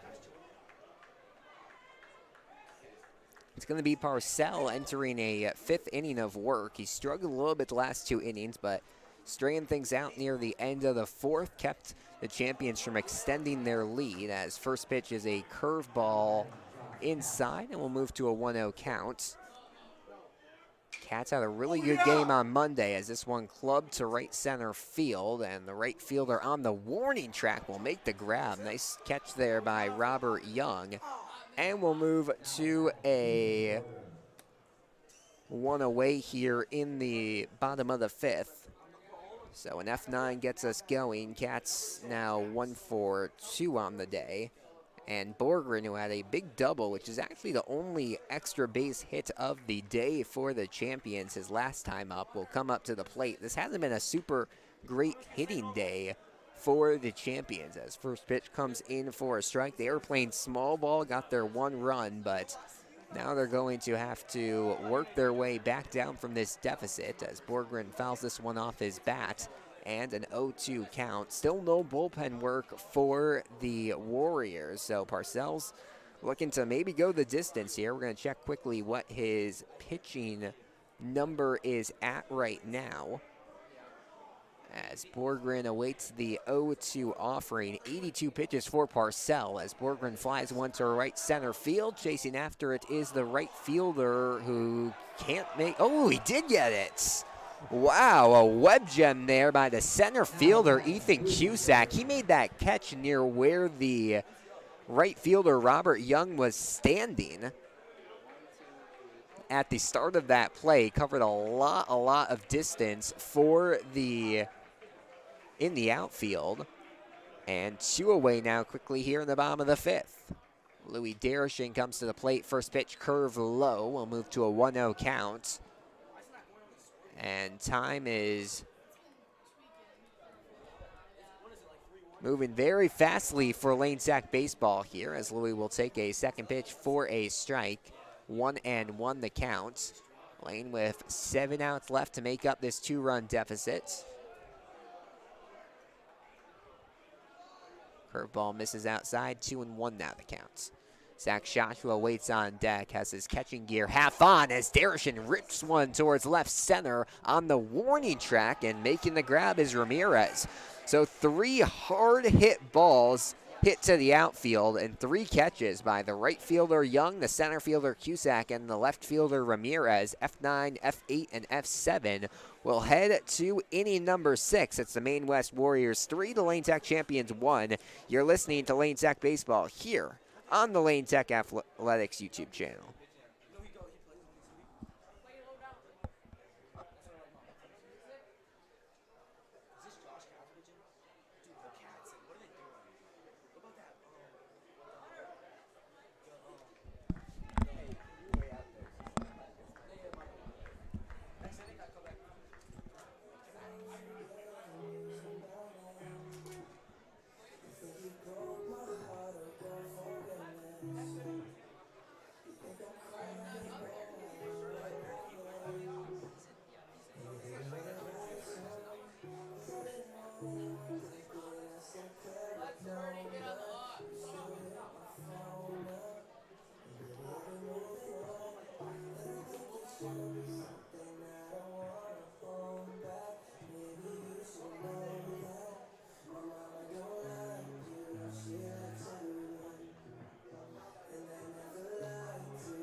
We head to the top of the 6th here. It's a 3-1 ball game. Maine West leads Lane Tech here in the IHSA 4A regional semifinal.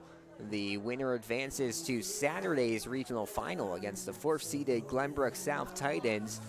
Maine West's offense was quiet through the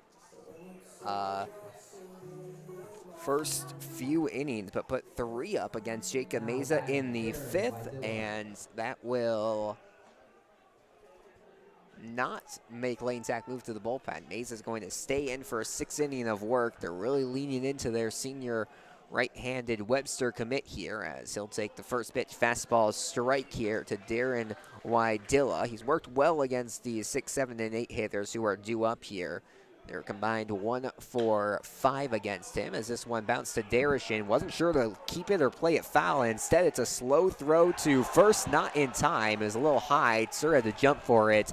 I think it was a timing thing, not a foot on the bag thing. And the leadoff man is aboard here in the 6th. Young comes to the plate, 0 for 2 on the day. A ground out back to the pitcher and a strikeout in the 4th.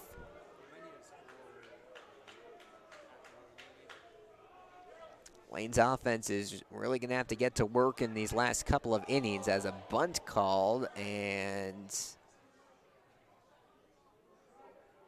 I think they're going to call a strike. Yeah, so ended up hitting Young, I think near the leg. That one looked kind of painful.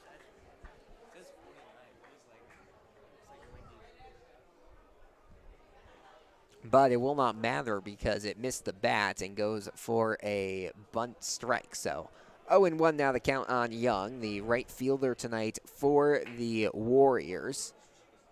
Runner at first base, Wydilla takes a lead. They do lay down a bunt here, and it goes foul. So 0 for 2, almost a beautifully executed bunt by the righty. That one was traveling slowly down the third base line. He possibly had a chance to reach and advance the runner, but instead it is an 0-2 count now. And we'll see if Young can do anything with it. Meza trying to get a first out this inning. The pitch shows bunt again. It's high, caught by Meza. Tripping back to first, they throw, and they got him. Wydilla stumbled on the run back to first base after caught by Meza, and the pitcher doubles him up here in the bottom of the 6th. Second double play of the day for the champions. And a very, very important play there by the senior righty as Ben Cooper comes to plate. That was a photo finish over at first base. First base umpire definitely had the best view of it, as this one grounded into right field by Ben Cooper. for a 2-out single. Second hit of the inning for the Warriors. But going back to that play, the first base umpire was positioned perfectly here. And once again, that's why it's so nice to have three umpires for all these state series games, because usually that umpire would be the second umpire, and the second out of two would not be positioned there with a runner at first base. As first pitch curveball in for a strike here to the 9-hitter Ramirez. Ramirez, one of the 3 runs who came across the plate last inning. They throw to first, not in time, trying to get Cooper there. Not sure if Lane has anything brewing in the bullpen right now. They might be trying to ride this one out with Meza, as fastball misses outside. Lane will have 6 outs offensively to make up this 2-run deficit. Due up in the bottom half of this inning is their 5, 6, and 7 hitters. Definitely the time of game, though, both of these teams might consider using some pinch hitters, as the 1-1 misses low and outside. Bounce off the glove there of Shashua, but they'll keep Wydilla at first base.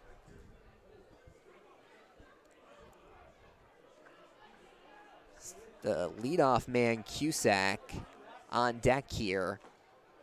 This one swung on and missed for a strike 2, and Lane Tech defensively would love to face Cusack with no one on the base at the start of the next inning, then with 2 on here in the 6th, as this one will be sliced foul to left-hand side, and we'll keep it at a 2-2. Ramirez battling here.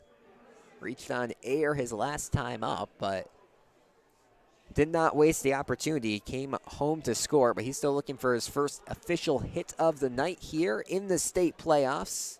Meza will try to pick off at first again. That was a close one, but will not get there quite in time. Maine West looking for their first win in the state playoffs since all the way back in 2019.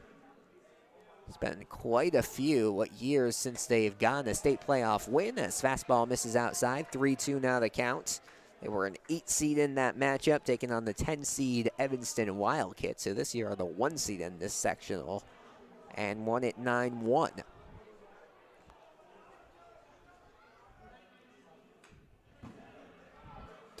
Fouled back. We'll do the full count again. Ironically enough, the last time this Maine West team got a win against Lane Tech, all the way back in 2012, it was a 7-1 win at Maine West, and it was the regional semifinals. These teams do not meet a lot. They've only met 4 times in the last 13-plus years, and one of those 4 times, and now 2 out of the 5 times, have been in the state playoffs. This one was fouled back. We'll stay at a 3-2 for a 3rd straight offering here. The umpires talking something over with both of the Maine West coaches, and they're going to talk something over all 3 of the umpires here. Not sure what it is. They're going to say everything's fine, so we'll stay at a 3-2 count here on the 9-hitter Ramirez. 2 away, Ben Cooper at first base, a 3-1 lead for the Maine West Warriors here in the top of the 6th. Tonight's regional semifinal. The pitch gets away from Shashua. It's a ball. And safely in the second base is Cooper. I guess that was the 2-2. We had it as a full count, but I guess one ball was not a ball there. So instead it's going to be now a full count on Ramirez. And the runner in scoring position for the champions. Pitch. Check swing, and it's a ball. So after a hit and a pop-up double play to start off this inning where the champions really had stuff going, back-to-back reaches off a single and a walk has brought Lane Tech manager Sean Freeman to the mound. I'm wondering if we're seeing a pitching change here. Freeman's going to walk and take the ball. So that's going to be the day for Meza. He goes 5 2/3 innings, and we'll see who it is. It looks like it's going to be Josh Katz because I don't see anyone coming from the bullpen. So I believe Josh Katz is going to come into pitch. Definitely not ideal for the champions, who are hoping they would be able to use Katz with a completely fresh arm on Saturday should they advance. But in a win-or-go-home situation like this, they're going to turn to their number one pitcher, the University of Pennsylvania commit Josh Katz, to try to get at least a hold here. And we'll see who the outfield changes are here. I'm trying to use my binoculars. Borgren's going to stay in right field, I believe. And if I'm not mistaken, that's Andrew Contreras who's going to come into left field. So it looks like Pelican's going to shift from left to center.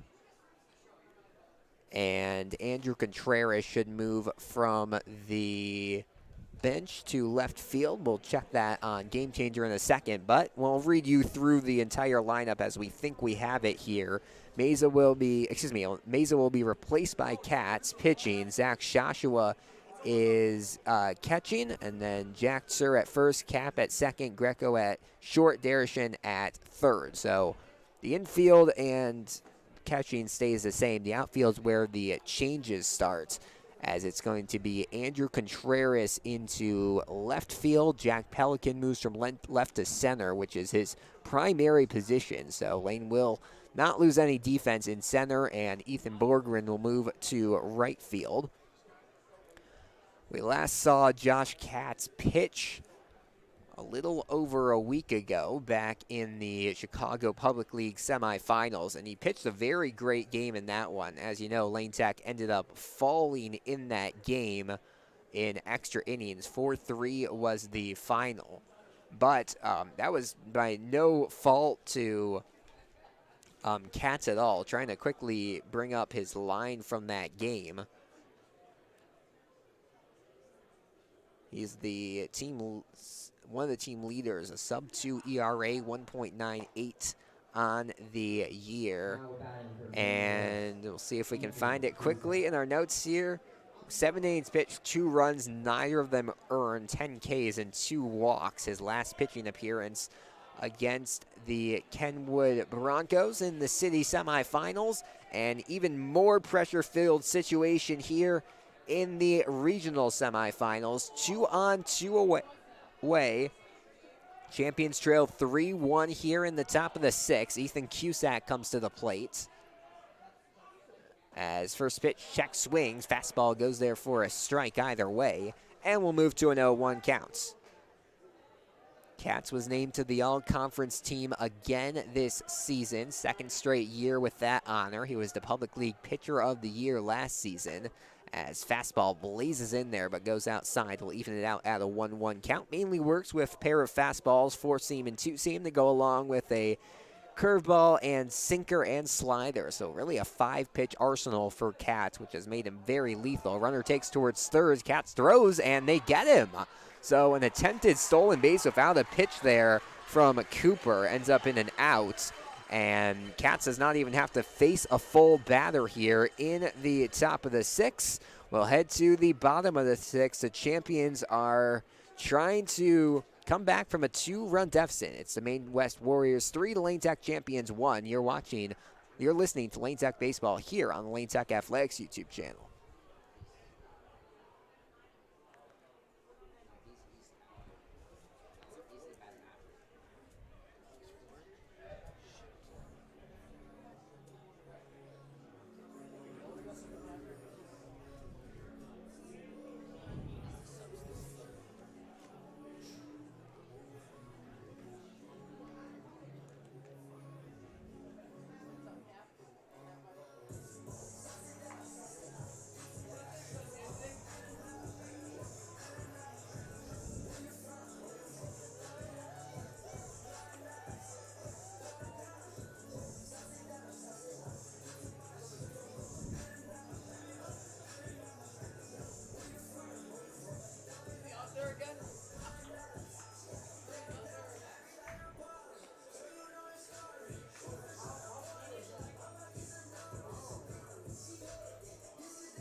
Charlie Parcell will stay in for a 6th inning of work. He's allowed only 3 hits all day long. And Champions will need to string together some of those if they want to come back from this late deficit. As first pitch is a fastball inside here to Zach Shashua, the 5-hitter. 5, 6, and 7 guys due up for the Champions here in the 6th. Second pitch is a curve, this time slower, but into the strike zone. Will even out the count at 1-1. Another curveball misses, and a 2-1 count now.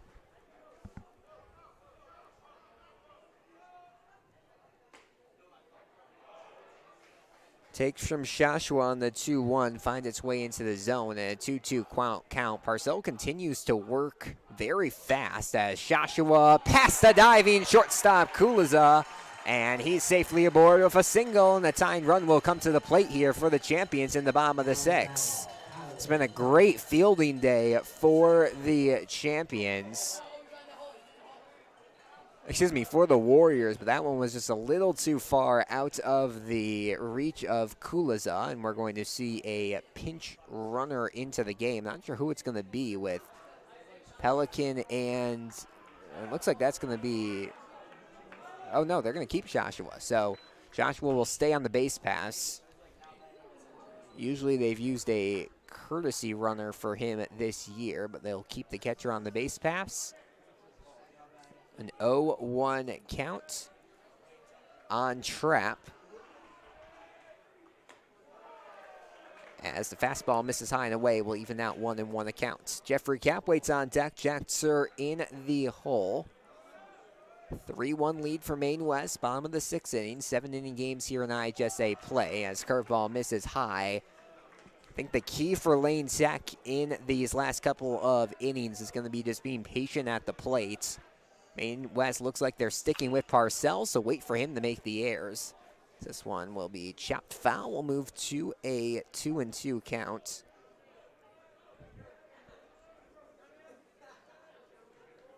The key for Maine West entering this game, according to their coach, was just to limit the errors.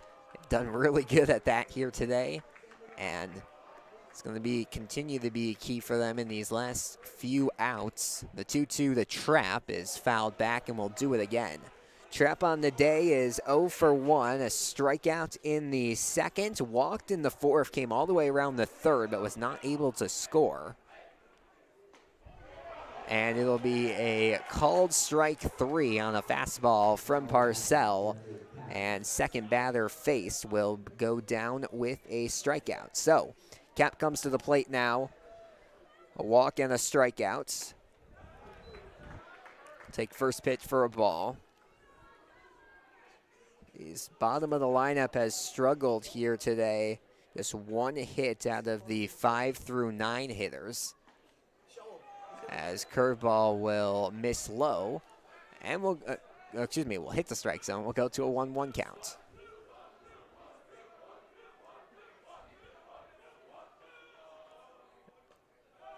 Curveball inside, and I know it seems like we're saying it's a lot of curveballs here, and some of these may be sliders or fastballs, but this has just been a very, very heavily thrown curveball game, as this one's going to get past the catcher, Delaney, and safely into second base is Shashua. So wild pitch, it's a ball 2, and it is now a 3-0 count, either 3-0 or 2-1 on Cap.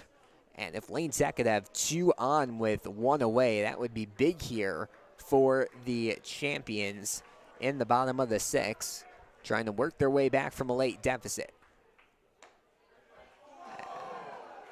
Fastball outside part of the plate. Cap thought it was a walk, actually tossed his bat back to the on-deck circle, but we'll have to hustle to get it back because it's called a strike. And we'll see a 3-2 now. Hit into the glove of Delaney and a strikeout. So 2 away now in the bottom of the 6th inning. And after a leadoff single, the luck has changed here for the Champions. It's going to be a pinch hitter, it looks like, for Lane Tech.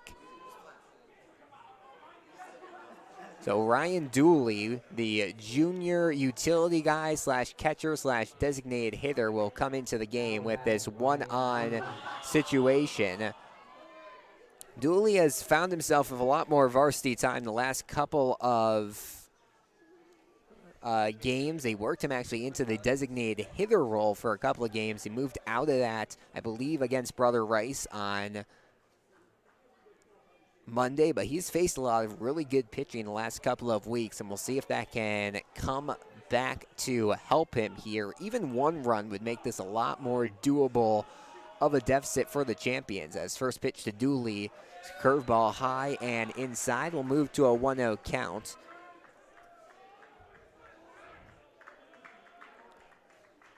Purcell is at 104 pitches. You're allowed up to 115 here in IHSA play. You can finish the batter if you start it, as this one misses low. And we'll move to a 2-0 on Dooley. Waiting on deck is Pelican. Now we'll see if the Champions use another pinch hitter. They've tended to do that in the bottom of the lineup here. As curve misses low, and now a 3-0 count.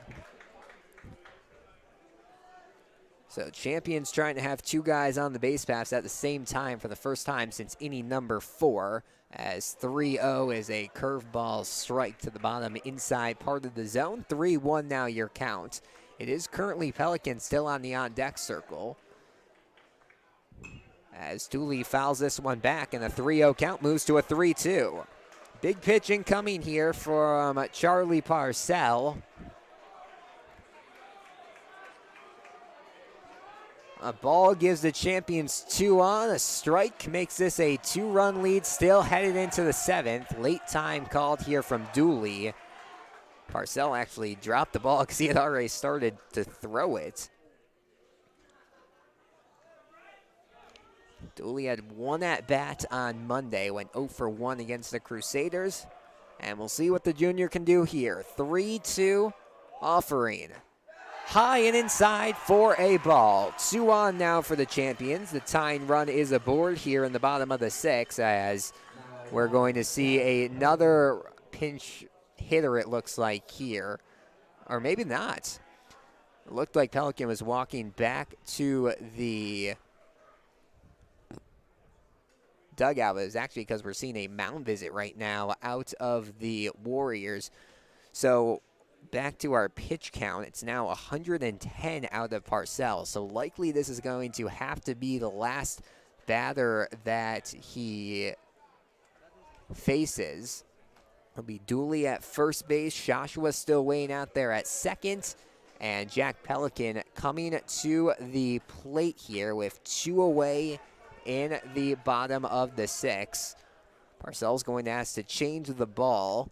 Didn't like the one he was working with and gets a new one from the umpire. Teo Greco waits on deck. It's been a single strikeout, walk, the first 4 batters of the inning. First pitch to Pelican. Curveball inside, almost hit the feet there of Pelican, but he backs away and moves it to a 1-0. No bullpen work yet out of the Warriors. We expect Josh Katz will come back onto the mound in the 7th for the Champions, as fastball high and away moves us to a 2-0. A walk here would give the Champions bases loaded with the top of their lineup coming up.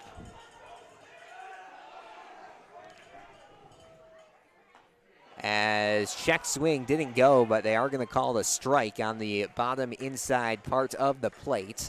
Pelican on the day 0 for 2 with a fielder's choice reach and a strikeout. And he rips this one to left center field, and it will be caught there by the center fielder, Cusack. Almost a game-tying double there out of Pelican, but the center fielder makes the play of a lifetime there on the warning track. Player of the game is going to have to go to the outfielders here for the Warriors if this result holds. Young, Cusack, and Ramirez have been excellent in left, center, and right field tonight for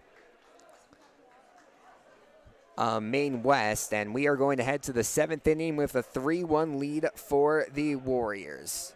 Excuse me, they're actually going to score that to Ramirez. It looked like Cusack got that catch, but they scored it to the left fielder. But we'll be back in just a second. Don't go anywhere. You're listening to Lane Tech Baseball here on the Lane Tech Athletics YouTube channel.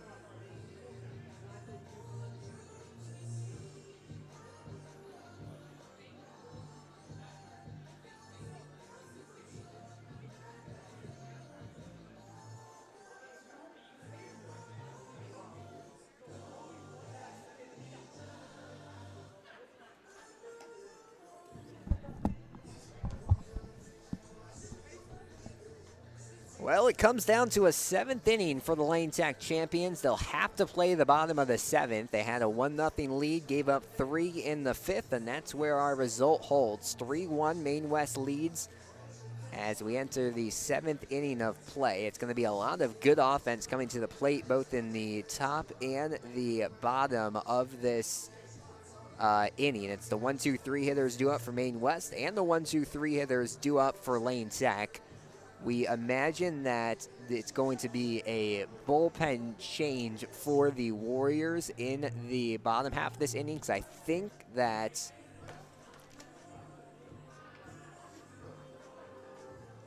Parcell has maxed out on pitches, but we'll see. First top half of the inning has to come, and it will be Josh Katz staying in for a, I guess, second partial inning of work. He didn't actually have to face a full batter in the 6th inning. He came in with 2 outs, was facing off against Cusack when Cooper decided to try to steal third and got caught.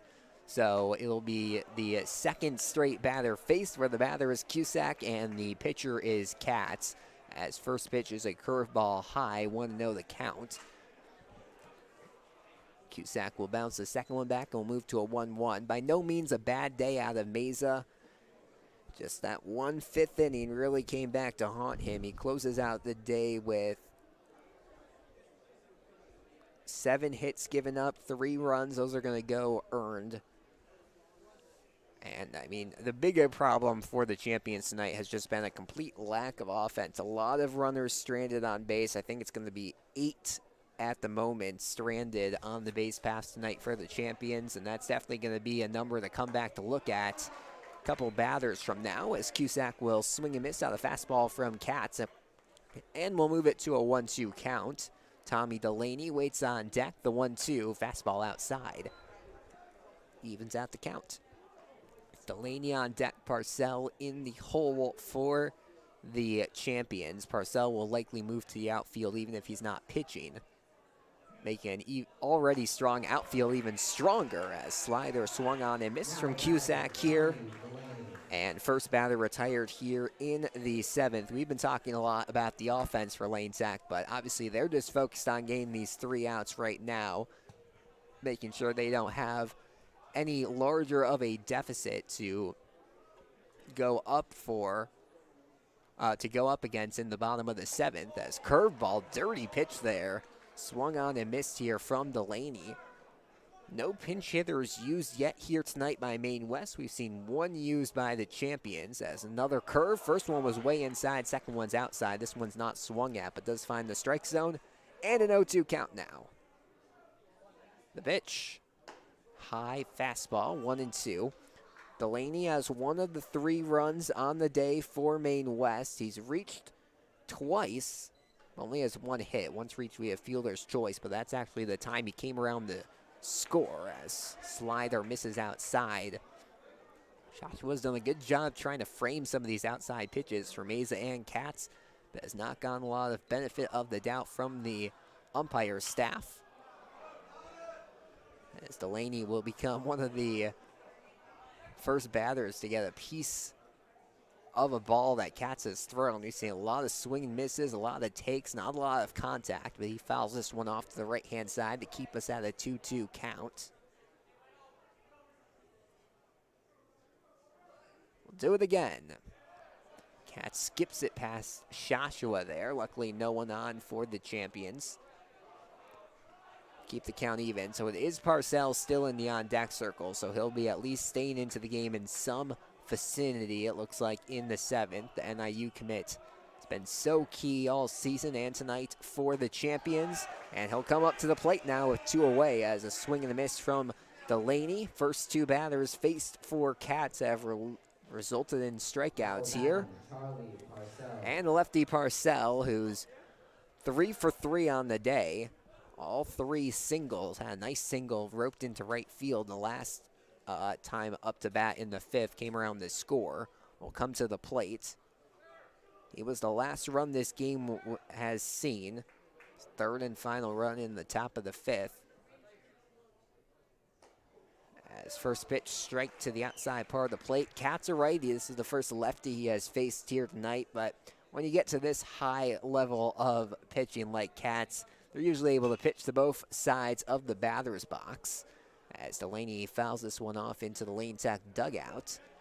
And a 0-2 count now on the NIU commit. A D1 versus D1 battle in the top of the 7th. Lane Tech looking to keep this at a 2-run deficit. The 0-2. Fouled off, we'll do it again.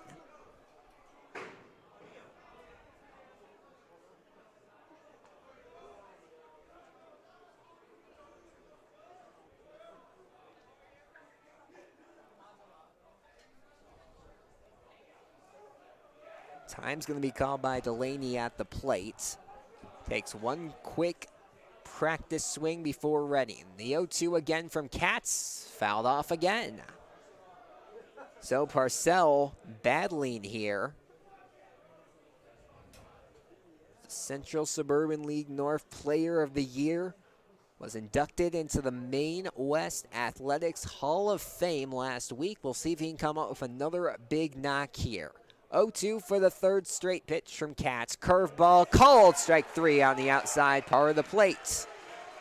We head to the bottom of the 7th. Champions need 2 to tie it, 3 to win it. It's the Maine West Warriors 3, the Lane Tech Champions 1. You're watching Lane Tech Baseball. You're listening to Lane Tech Baseball here on the Lane Tech Athletics YouTube channel.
Now pitching for Maine West. Steinberg.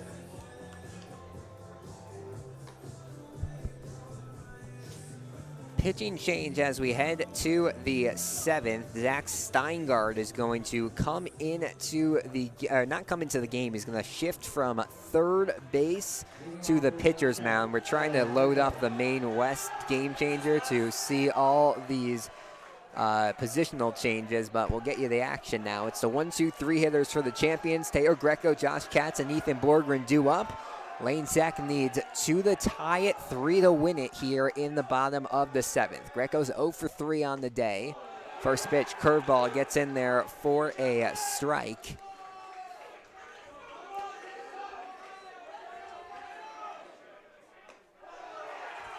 Second pitch misses for a ball, so 1-1. Greco has grounded out all 3 times. He's grounded out to every single part of the infield, as he'll foul this one off. A 4-3, 5-3, and a 6-3 ground out.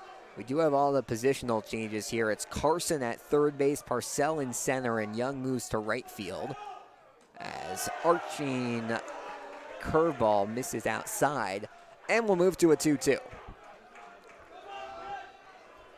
So it'd be as big of a time as ever for Greco to deliver a hit. This one bounced up the middle, should be routine from short. It's a high pitch throw though, and safely at first is Greco. The shortstop, Kuliza, was a little too fast with the throw, I think, and the first baseman, Dillow, just had to jump off the bag to make the grab. An E6 here allows Teo Greco to reach for the first time today. And the tying run, Josh Katz, will come to the plate. Did his job defensively. We'll see if he can do it offensively here. First pitch is a curveball inside. We'll move to a 1-0 count. We mentioned Steingart has been a starting pitcher most of this season.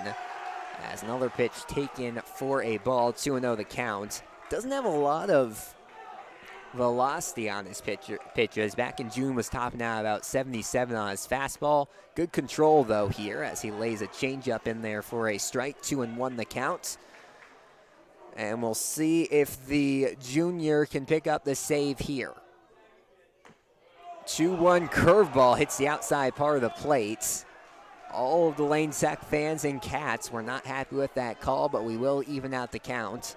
Greco with a small lead over there at first, still out checking him. The pitch up the middle and will get into center field. Greco will stay at second, celebrate a little prematurely there, so did not have a chance to turn third.